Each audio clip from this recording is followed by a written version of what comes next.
오늘 본문은 여호와께서 성전에 들어오시는 장면을 묘사하고 있습니다. 에스겔 선지자는 하나님의 임재 앞에 엎드려지고 있습니다. 이것은 1장에서 에스겔 선지자가 하나님의 임재 가운데 엎드려지는 모습과 같습니다.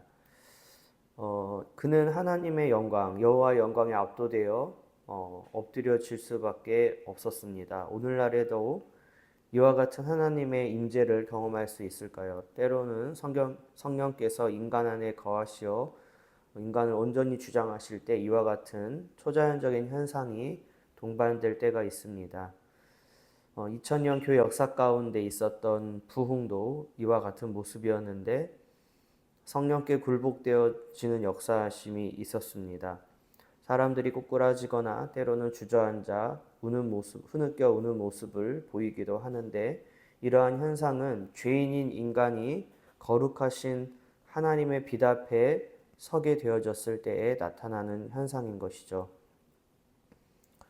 오늘날에도 이와 같이 예수 그리스도의 거룩하신 빛이 비추이고 있는지 우리가 자문해 볼 필요가 있습니다. 오늘날 교회에서 사라진 단어 중 하나는 경외라는 단어일 것입니다. 우리는 경외심을 가지고 예배를 드려야 하는데 그러한 경외심이 오늘날 예배 가운데 찾아보기가 어렵습니다. 지루한 설교를 빨리 끝내주기를 바라는 마음을 가진 회중들도 있고요. 감정을 자극하는 음악의 심취의 찬양으로 하나님께 영광을 돌리는 데에 만족하는 회중들도 있습니다.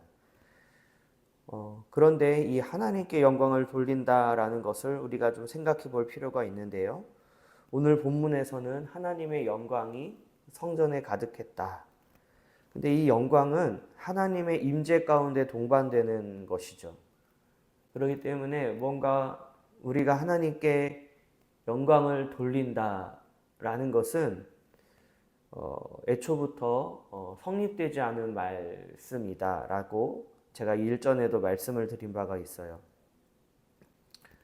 하나님이 자신을 드러내실 때에 하나님의 영광은 있게 되는 것이고 만약에 오늘날 교회 가운데 하나님의 영광이 회복이 된다라고 한다라는 것은 하나님이 교회 가운데 임재하신다라는 것을 우리가 알 수 있어요.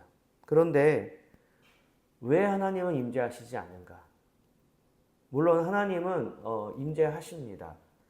근데 이게 참 어폐가 있는 것이 어떻게 보면 좀 간헐적으로 뭔가 온전하게 임재하시는 것 같지는 않고 어떻게 그럴 수가 있을까라고 했을 때 어쩌면 하나님은 우리가 드리는 예배를 받으시지 않으실 수도 있겠다라는 생각을 해보게 되기도 해요.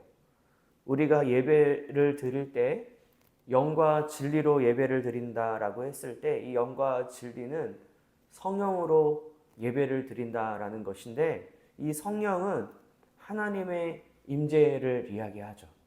하나님이 영으로 우리 가운데 찾아오셔야지만이 어때요? 온전한 예배가 드려질 수 있는 거예요. 그런데 여러분 하나님이 찾아오셨을 때 어떤 일들이 있어요? 하나님의 영광에 하나님의 임재 가운데 압도되는 일들이 있다 이거예요. 그러면 오늘날 우리가 드려지고 있는 이 예배 가운데 하나님의 임재로 우리가 압도되고 있느냐라는 질문을 우리가 해보게 되면 과연 그럴까? 그렇지 않다라는 것을 우리가 알 수가 있어요. 하나님이 찾아오신다라는 것은 뭐예요? 거룩하신 하나님께서 찾아와 주신다라는 것이고 그 거룩하신 하나님 아버지 예수 그리스도의 거룩하신 그 빛이 우리 가운데 비추어진다라는 것은 어떤 거예요? 우리 안에 있는 죄가 드러나는 것이죠.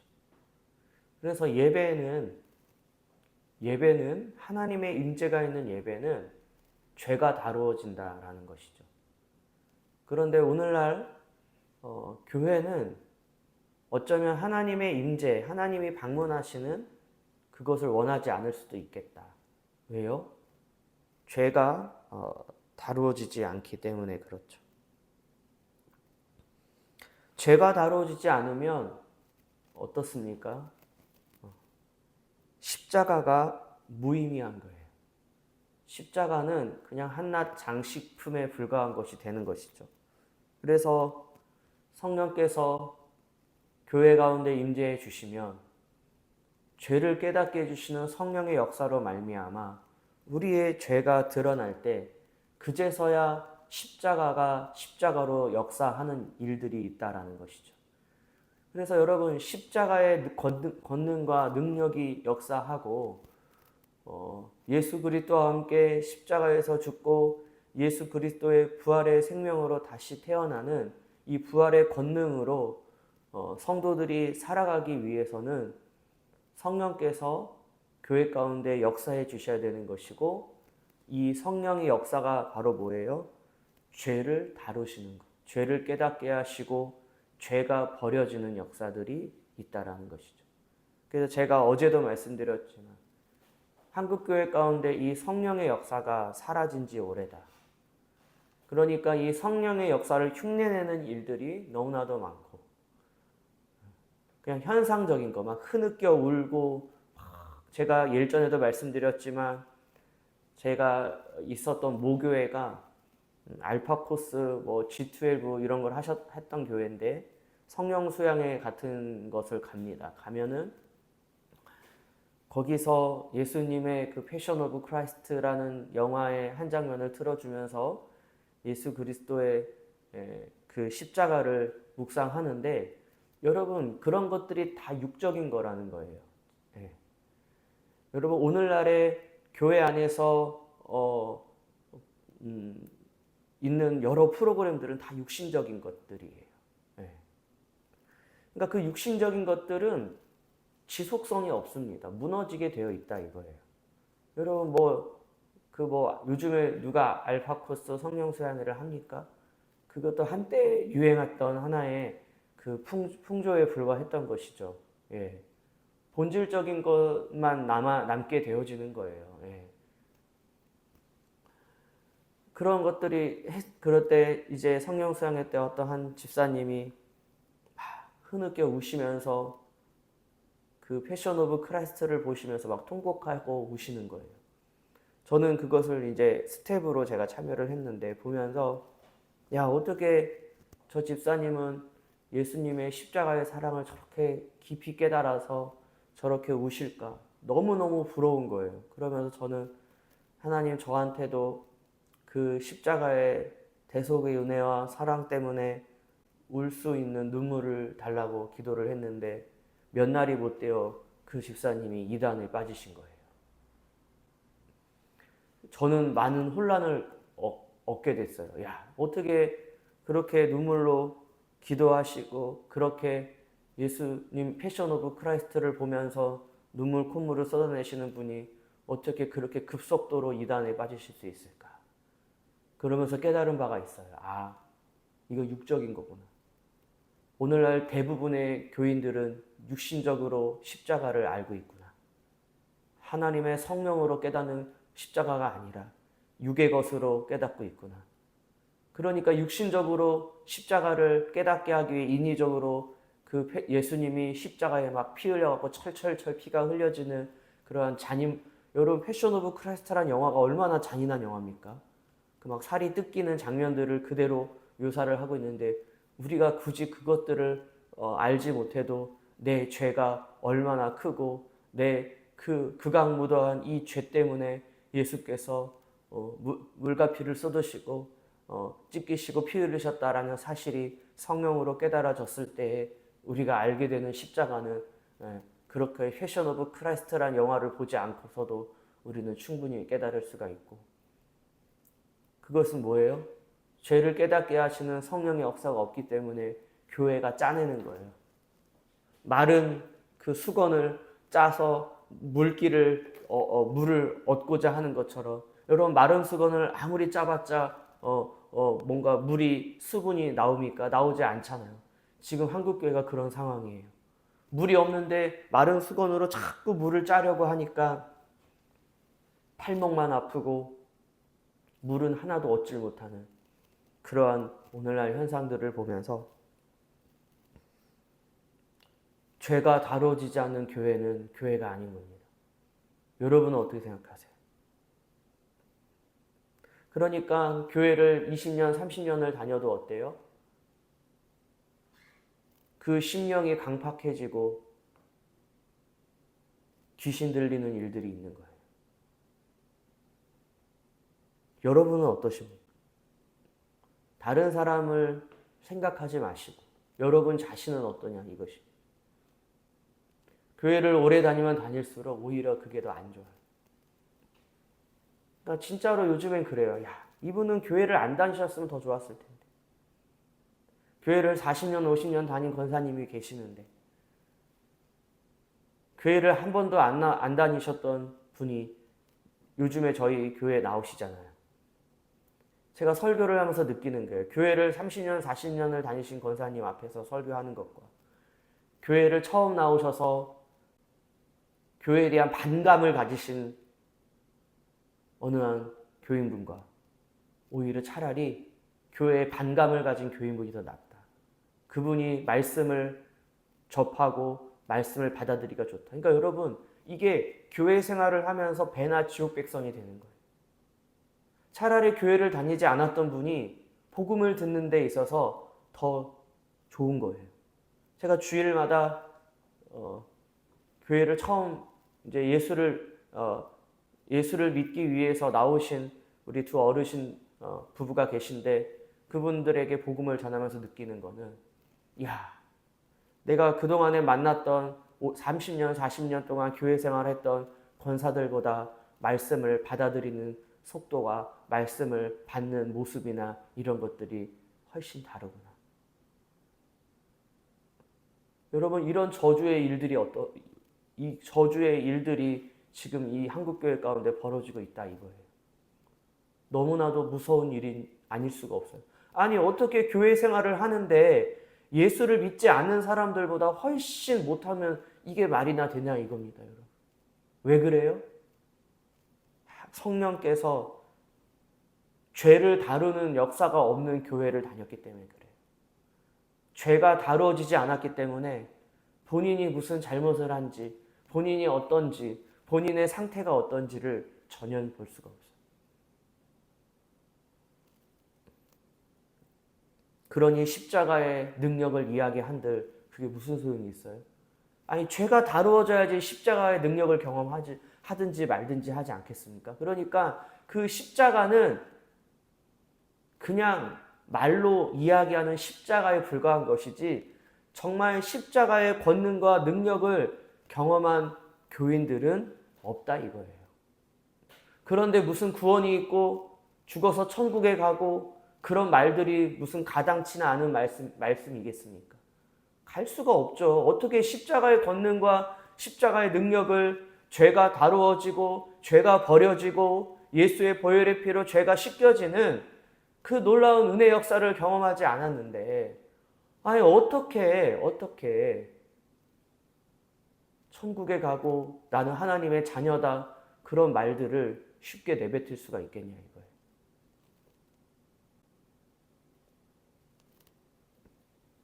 에스겔서 43장의 1절에서 오늘 본문의 12절의 말씀은 너무나도 영광스러운 말씀인 게 하나님이 이제 다시금 이스라엘 가운데 임재하시겠다. 이거는 하나님의 회복의 시작이에요. 이스라엘에게 있어서 회복의 시작은 하나님의 임재가 다시금 그 성전 가운데 돌아오는 것이고 한국교회 회복의 시작은 하나님께서 다시금 교회 가운데 오시는 것인 줄 믿습니다. 그래서 저희 교회가 그루터기 빵집이라고 저기 출입문 앞에 붙여놨잖아요. 그러니까 사람들이 여기가 빵집인 줄 알고 무슨 빵 팔아요? 처음에 물어봤습니다. 사람들이요. 근데 왜 하필 컨셉이 빵집입니까? 여러분 베들레헴은 빵집이에요. 베들레헴의 생명의 떡이신 예수 그리스도께서 탄생을 했어요. 교회는 빵집이에요. 생명의 빵이신 예수 그리스도가 입고가 돼야지 교회는 교회인 거예요. 빵집에 빵이 입고가 돼야지 빵집이지. 빵집에 빵이 없으면 빵집은 아닌 거예요. 교회에 생명의 떡이신 예수 그리스도가 없으면 교회가 아닌 거예요. 그런데 교회에 예수님이 없어요. 빵이 없어요. 그래서 제가 이 교회를 시작하면서 빵집에 빵이 있으면, 여러분, 빵집에 빵이 있으면 사람들이 몰려옵니다. 그 빵을 먹기 위해서 오는 거예요. 지금 말씀의 기근 가운데 있는 시대 가운데 살고 있어요. 그 말씀의 기근은 말씀이신 예수 그리스도를 먹지 못한 그 기근이에요. 이제 빵집에 빵이 입고가 되어야 될 줄 믿습니다. 저는 처음에는 그루터기 교회만 빵이 입고가 돼서 우리만 잘 되면 좋겠다 생각을 했는데 그러면 안 될 것 같아요. 이제 우리 한국교회 전체 가운데 빵이 입고가 돼야 돼요. 예전에는 제가 생각을 했어요. 빵을 먹지 못하는 다른 교회 교인들을 조금 우리 교회로 데리고 와서 빵을 먹여야 되겠다. 물론 지금 우리 그루터기 교회는 빵 부스레기, 아주 그냥 빵이 부스레기만 있는 거라서 그 부스레기를, 여러분 그거 아십니까? 손가락에 침 발라서 이렇게 찍어서 부스레기를 먹는 것처럼 그런 지금 상황인데, 그렇게라도 하면 좋겠다 생각을 했는데 이제는 달라졌어요. 그래, 내 교회만 잘 되면 되는 것이 아니라 이제는 모든 주님의 몸된 교회에 빵이 입고가 돼야 되겠구나. 이것을 위해서 기도하고, 먼저는 이 송내동 지역에 있는 교회마다 빵이 입고가 되기 위해서 우리 교회가 기도하는 교회가 돼야 되겠다. 그런 생각을 하게 됩니다. 여러분, 한국교회 가운데 빵이 입고가 돼야 돼요. 여러분, 교회가 재건돼야 된다, 교회가 다시 회복돼야 된다는 말은요, 이거예요. 인간이 쌓아올린 교회의 터가 무너져야 돼요. 오늘날 한국교회는 지난 70년, 80년의 시간 속에서 인간이 쌓아올린 교회의 터가 있어요. 인간의 터. 그 터가 아직도 견고합니다. 그러니까 인간들이 교회에서 다 헤쳐먹고 있잖아요. 여러분, 어떻게 교회가 분열이 있고 교회가 나누어지는 일들이 있어요? 그게 말이나 됩니까? 인간들이 다 해먹은 일, 자기들끼리 서로 밥그릇 싸움을 하니까 교회가 나눠지는 거 아니겠어요? 그 교회의 터가 무너져야 돼요, 일단은. 여러분, 예수님이 이 땅에 오셔서 성전이 무너져야 된다고 선언을 하셨어요. 교회의 터는 무너져야 돼요. 기존에 인간이 쌓아올린 한국교회의 그 터는 무너져야 될 줄 믿습니다. 그래야 다시 쌓아야 돼요. 어떤 걸 쌓아야 돼요? 하나님의 것들로 쌓아야 될 줄 믿습니다. 순종으로 쌓아야 될 줄 믿습니다. 성령의 임재로, 거룩한 성령의 역사하심으로 쌓아야 될 줄 믿습니다. 그 시작이 우리 그루터기 교회가 되면 좋겠어요. 저희인데 여러분, 저희 자신을 보면 안 돼요. 하나님을 보시기 바라겠습니다. 우리는 너무 연약해요. 우리가 어떻게 뭘 할 수 있겠습니까? 다만 바라기는 이 교회를 통해서 거룩한 성령의 역사가 시작되기를 바랍니다. 그리고 회개의 영이 임하여서 이 교회로부터 시작을 해서 회개의 역사가 퍼져나가기를, 송내동 지역 모든 교회 가운데 회개의 역사가 나타나 죄를 자백하고 회개하는 그 놀라운 역사하심이 있게 될 줄 믿습니다. 하나님 아버지, 저희들을 불쌍히 여겨주시고 저희들의 힘으로는 도저히 뭘 할 수가 없사오니 성령께서 임재하시고 우리 가운데 내주하셔서 역사해 주심으로 말미암아 아버지의 일을 아버지께서 이루시고 아버지께서 홀로 영광을 받아 주옵소서. 감사드리며 예수님의 이름으로 기도하옵나이다. 아멘.